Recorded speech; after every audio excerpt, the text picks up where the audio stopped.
बिस्मिल्लाहिर्रहमानिर्रहीम। तमाम देखने वाले स्टूडेंट्स को मुहिबला साहब की तरफ से सलाम। माय डियर स्टूडेंट्स, हम आज इस वीडियो में इंक्लिनेशन और स्लोप को डिस्कस करने जा रहे हैं। और इससे पहले अगर आप इस चैनल पर नए हो तो प्लीज़ हमारे चैनल को सब्सक्राइब करें और दोस्तों के साथ शेयर करें। आते हैं अपने टॉपिक्स की जानिब। आज जो हमारा टॉपिक्स है इंक्लिनेशन। इंक्लिनेशन क्या होता है? Let L be a line making angle alpha. ये हमारे पास कोऑर्डिनेट प्लेन है, ये एक्स एक्सिस है और ये वाई एक्सिस है। और एल कोई सी भी लाइन है, कोई भी लाइन है और एक्स एक्सिस के साथ एंगल अल्फा बना रहा है। Let L be a line making angle with X axis. L be कोई भी लाइन है और ये एक्स एक्सिस के साथ एंगल क्या बना रहा है? अल्फा बना रहा है एंटीक्लॉकवाइज, यानी ये एंटीक्लॉकवाइज डायरेक्शन में बना। Then the angle alpha is called the inclination of the line. फिर ये जो लाइन एंगल बना रहा है एक्स एक्सिस के साथ, इस एंगल को हम लोग कहते हैं इंक्लिनेशन कहेंगे। इस एंगल को हम लोग कहेंगे इंक्लिनेशन। तो यहाँ पर इंक्लिनेशन जो है अल्फा, वो greater than or equal to क्या होगा? 0 होगा। यानी बिल्कुल ये या तो 0 होगा एक्स एक्सिस के साथ, या तो 0 डिग्री बनाएगा, या ज्यादा से ज्यादा क्या होगा? 180 डिग्री होगा, या 180 के इक्वल होगा। तो एल कोई भी लाइन है, वो एक्स एक्सिस के साथ एंगल अल्फा बना रहा है। इस एंगल को हम लोग कहते हैं इंक्लिनेशन ऑफ लाइन। इसके बाद जो स्लोप है, स्लोप क्या होता है? If alpha be the inclination of the line. Alpha जो है वो इंक्लिनेशन ऑफ लाइन है, यानी अल्फा जो है वो लाइन का एंगल है। Then the slope of line is denoted by M. फिर स्लोप ऑफ लाइन को हम लोग रिप्रेजेंट करेंगे एम के साथ। एंड डिफाइन है, तो हम लोग लिखेंगे इस एंगल का हम लोग क्या लेंगे? जस्ट हम लोग टेंजेंट लेंगे। तो ये किस चीज को रिप्रेजेंट करेगा? स्लोप को रिप्रेजेंट करेगा। तो स्लोप क्या होता है? किसी भी इंक्लिनेशन का अगर हम लोग टेंजेंट ले ले तो उसको कहेंगे स्लोप। और स्लोप को हम लोग किस चीज से रिप्रेजेंट करेंगे? एम से रिप्रेजेंट करेंगे। इसके बाद एक्सरसाइज 7.1 क्वेश्चन नंबर 15 है, फाइंड द स्लोप। हम लोगों ने क्या करना है? स्लोप को फाइंड आउट करना है of the line making an inclination. Inclination से मुराद है वो angle alpha with X axis. तो यहाँ पे इंक्लिनेशन गिवन है, हमें फाइंड आउट करना है, स्लोप को फाइंड आउट करना है।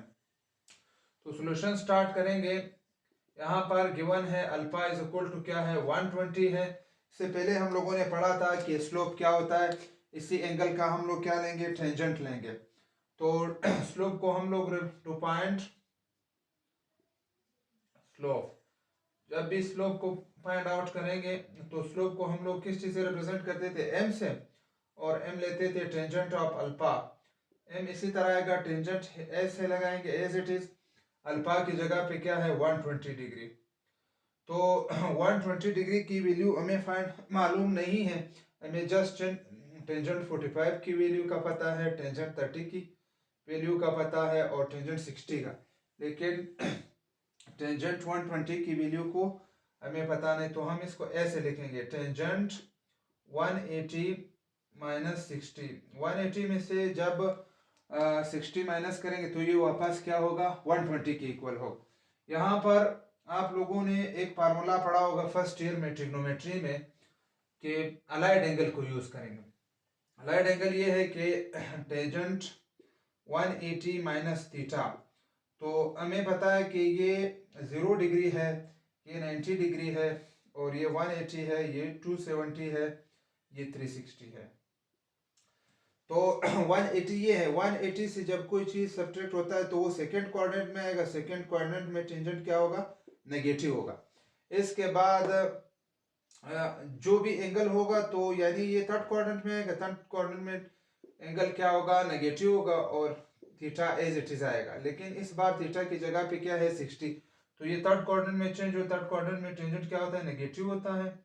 टेंजेंट 60 के इक्वल आएगा। इसके बाद हमें पता है टेंजेंट 60 की जो वैल्यू होता है वो रेडिकल ऑफ 3 है, बिकॉज टेंजेंट 60 इक्वल होता है रेडिकल ऑफ 3। और इसी के साथ ये स्लोप फाइंड आउट हो गया। इसी तरह क्वेश्चन नंबर 2 है हमारे पास क्वेश्चन नंबर 2 है। सॉल्यूशन स्टार्ट करेंगे। गिवन है अल्फा 150 के इक्वल है। हमने स्लोप को फाइंड आउट करना है। तो स्लोप को हम लोग m से रिप्रेजेंट करते हैं और ओ एम इक्वल है टेंजेंट अल्फा। तो टेंजेंट इसी तरह आएगा, अल्फा की जगह पे 150 लगाएंगे। तो 150 की एग्जैक्ट वैल्यू का हमें पता नहीं, तो हम इसको ब्रेकअप करेंगे, अलाइड एंगल को यूज करें। टेंजेंट मैं इसको इस तरह लिख सकता हूँ 180 माइनस 30, ये 150 के इक्वल होगा। क्योंकि टेंजेंट 150 की एग्जैक्ट वैल्यू का हमें पता नहीं, तो इसको जब यूज करेंगे अलाइड एंगल को इस्तेमाल करेंगे। यहाँ पे 0 डिग्री है, ये 90 डिग्री है, ये 180 है और ये 270 है, इसके बाद ये 360 है। तो टेंजेंट 180 में से कोई चीज सब्ट्रैक्ट होगा तो ये सेकंड क्वाड्रेंट में आएगा। सेकंड क्वाड्रेंट में टेंजेंट क्या होता है, नेगेटिव। अलाइड एंगल को यूज करें और यहाँ पर एंगल की जगह पे क्या है 30 डिग्री, तो यहाँ पे टेंजेंट 30 आएगा। हमें पता है टेंजेंट 30 की वैल्यू जो होता है वो 1 ऑफ रेडिकल ऑफ 3 है। इसके साथ क्वेश्चन नंबर 2 भी, पार्ट नंबर 2 भी कंप्लीट हो गया। Now we solve part number 3। यहाँ पर हमें गिवन है कि अल्फा जो है वो 75 डिग्री के इक्वल है, तो हमने स्लोप को फाइंड आउट, स्लोप को m से रिप्रेजेंट करते हैं जो कि इक्वल होगा टेंजेंट अल्फा। तो m इसी तरह आएगा, टेंजेंट एज इट इज आएगा, अल्फा की जगह पे पुट करेंगे 75। इस बार 75 जो है वो फर्स्ट क्वाड्रेंट में है, तो 75 की वैल्यू को एग्जैक्ट हमें पता है, जब भी कैलकुलेटर से निकालेंगे तो इसका वैल्यू होगा 3.75। इसी के साथ क्वेश्चन नंबर 15 कंप्लीट हो जाता है। इसके बाद हमारे पास आता है slope of the line passing through 2 points. यानी जब भी कोई लाइन 2 पॉइंट से पास होता है, लेट सपोज करिए एक लाइन है जो कि P से पास हो रहा है जिसके कोऑर्डिनेट है x1 y1, और जो दूसरा पॉइंट है Q जिसके कोऑर्डिनेट क्या है x2 y2। जब भी हमने इसका स्लोप फाइंड आउट करेंगे तो इसके लिए हम लोग ये फार्मूला इस्तेमाल करेंगे, m is equal to y2 minus y1 divided by x2 minus x1। इसी को प्रूव करेंगे। हमारे पास एक कोऑर्डिनेट सिस्टम है, ये x एक्सिस है, ये y एक्सिस है, और L जो है वो कोई से L जो है वो कोई भी लाइन है। यहाँ पर L कोई सा भी लाइन है जो कि x एक्सिस के साथ एंगल बना रहा है अल्फा, और ये 2 पॉइंट से पास हो रहा है। एक पॉइंट P है जिसके कोऑर्डिनेट है x1 और दूसरा पॉइंट है Q जिसके कोऑर्डिनेट है x2 y2। और फिर यहाँ पर लिखेंगे let L be a line passing let L be a line making angle alpha with x axis. L कोई सा भी लाइन है जो x एक्सिस के साथ एंगल अल्फा बना रहा है, एंड पासिंग थ्रू 2 पॉइंट्स, और 2 पॉइंट से पास हो रहा है। एक पॉइंट P है और दूसरा पॉइंट क्या है Q। P जिसके कोऑर्डिनेट है x1 y1 और Q के कोऑर्डिनेट है x2 y2। इसके बाद 2 परपेंडिकुलर ड्रा करेंगे, एक P से परपेंडिकुलर ड्रा करेंगे और एक Q से परपेंडिकुलर। इसको नाम देंगे L और इसको नाम देंगे M। Draw the perpendicular from P and Q to x axis. x axis पर परपेंडिकुलर ड्रा करेंगे। अगर ये एंगल अल्फा है तो ये एंगल भी क्या होगा, अल्फा होगा। और इस पॉइंट को हम लोग नाम देंगे ना R का नाम देंगे। और यहाँ पे ट्राइंगल बन रहा है, राइट एंगल ट्राइंगल RPQ। ये ट्राइंगल का बेस है और ये ट्राइंगल का परपेंडिकुलर है, और ये है हाइपोटेनस, राइट एंगल ट्राइंगल बन रहा है। तो फ्रॉम राइट ट्राइंगल RPQ से हमें पता है टेंजेंट किन दो साइड्स की रेशो है, tangent alpha is equal to होता है परपेंडिकुलर अपॉन बेस। टेंजेंट क्योंकि स्लोप है टेंजेंट अल्फा जो कि m के इक्वल है, यहाँ पर परपेंडिकुलर क्या है, और ये ओरिजिन है, ओरिजिन से लेकर इस पॉइंट तक L तक जो डिस्टेंस होगा, इस डिस्टेंस को हम नाम देंगे x1, और फिर Q का जो दूसरा कोऑर्डिनेट है x2, और यहाँ से लेकर यहाँ तक जो टोटल डिस्टेंस होता है x2, और फिर P और R के दरमियान जो डिस्टेंस हो, यानी टोटल में से ये डिस्टेंस क्या करेंगे, सब्ट्रैक्ट करेंगे, तो ये हो जाएगा x2 माइनस x1। और इसी तरह यहाँ से लेकर यहाँ तक, क्योंकि ये दोनों डिस्टेंस आपस में इक्वल, यहाँ से लेकर यहाँ तक डिस्टेंस क्या है, y1 है। फिर यहाँ से लेकर यहाँ तक डिस्टेंस Q का दूसरा कोऑर्डिनेट्स क्या है, y2 है। अगर हमने R से लेकर Q तक डिस्टेंस मालूम करें तो टोटल में से y को क्या करेंगे, सब्ट्रैक्ट, तो ये हो जाएगा y2 माइनस y1। तो यहाँ पर परपेंडिकुलर अपॉन बेस है टेंजेंट अल्फा, परपेंडिकुलर क्या है, RQ है, डिवाइडेड बाय बेस क्या है आर पी है। इसके बाद यहाँ पे सोल्व करेंगे तो m is equal to R Q का हमें पता है, देखो r से लेकर q तक ये किस चीज की इक्वल है y2 माइनस y1, और r से लेकर p तक जो डिस्टेंस है वो किस चीज की इक्वल है x2 माइनस x1, और इसी को कहेंगे slope of the line passing through 2 point, which is the slope of the line passing through 2 points.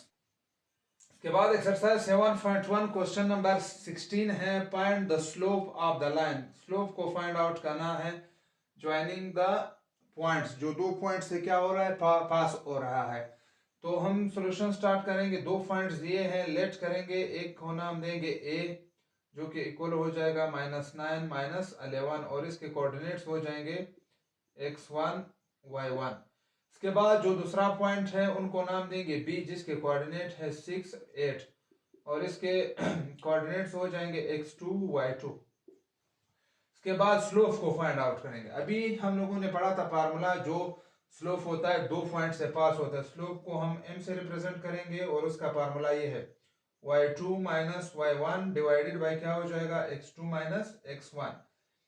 यहाँ पर y कोऑर्डिनेट 8 के इक्वल है, और 1 जो है y1 जो है वो -11 के इक्वल, तो y2 की जगह पे 8 लगाएंगे यहाँ पर माइनस, और y1 की जगह पे -11 लगाएंगे। इसके बाद x2 जो है वो 6 के इक्वल है, फिर दरमियान में माइनस लगाएंगे, और x1 जो है वो -9 के इक्वल।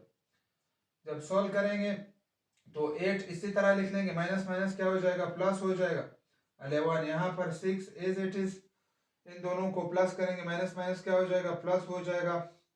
हमें पता है कि 8 और इसको जब ऐड करेंगे तो आंसर हो जाएगा 19, और यहाँ पर 6 और इसको जब ऐड करेंगे तो ये हो। बात पार्ट 2 है, लेट्स स्टार्ट करेंगे सॉल्यूशन। स्लोप को फाइंड आउट करेंगे क्योंकि ये दो पॉइंट से क्या हो रहा है पास हो रहा है। पर लेट नाम देंगे एक पॉइंट को ए जिसके कोऑर्डिनेट है -7 13, जिसके कोऑर्डिनेट्स हो जाएंगे x1 और y1। इसके बाद दूसरा पॉइंट है बी नाम देंगे जो कि इक्वल है 5 12, और इसके कोऑर्डिनेट्स हो जाएंगे x2 y2। इसके बाद हमने अभी फार्मूला पढ़ा कि slope of line passing through 2 point, तो m से जाहिर करते हुए ये इक्वल हो जाएगा y2 minus y1 divided bye क्या हो जाएगा x2 माइनस x1। यहाँ पे y2 कोऑर्डिनेट जो है वो 12 के इक्वल है, फिर माइनस लगाएंगे, y1 जो है वो 13 के इक्वल है डिवाइडेड बाय x2 जो है वो 5 के इक्वल है, फिर माइनस लगाएंगे, और x1 जो है वो -7 के इक्वल। इसको सिंप्लीफाई करेंगे तो 12 में से 13 सब्ट्रैक्ट करेंगे, आंसर आएगा ऊपर -1, तो 5 माइनस माइनस क्या हो जाएगा प्लस, इन दोनों को ऐड करेंगे तो आंसर हो जाएगा 1/12। इसके बाद इस क्वेश्चन का लास्ट पार्ट है, सॉल्यूशन स्टार्ट करेंगे। स्लोप फाइंड आउट क्योंकि दो पॉइंट से पास हो रहा है, लेट ए को नाम देंगे ए जो कि इक्वल है -2 -1, और इसके कोऑर्डिनेट्स है x1 y1, और इसके बाद जो दूसरा पॉइंट्स है वो है 0 8, और इसके कोऑर्डिनेट्स हो जाएंगे x2 y2। तो स्लोप का फार्मूला है, जब भी दो पॉइंट से स्लोप पास हो रहा है तो उसका फार्मूला ये y2 माइनस क्या हो जाएगा y1 divided by x2 minus x1। यहाँ पर y2 कोऑर्डिनेट जो कि इक्वल है 8 के, माइनस y1 कोऑर्डिनेट जो है वो -1 के इक्वल है। इसके बाद x2 जो है वो 0 के इक्वल है, फिर माइनस x1 जो है वो -2 के इक्वल है। इसको सोल्व करेंगे तो 8 इसी तरह माइनस माइनस +1 हो जाएगा डिवाइडेड बाय 0 माइनस माइनस क्या हो जाएगा +2, जब 8 करेंगे 8 और 1 9, और डिवाइडेड बाय क्या हो जाएगा 2।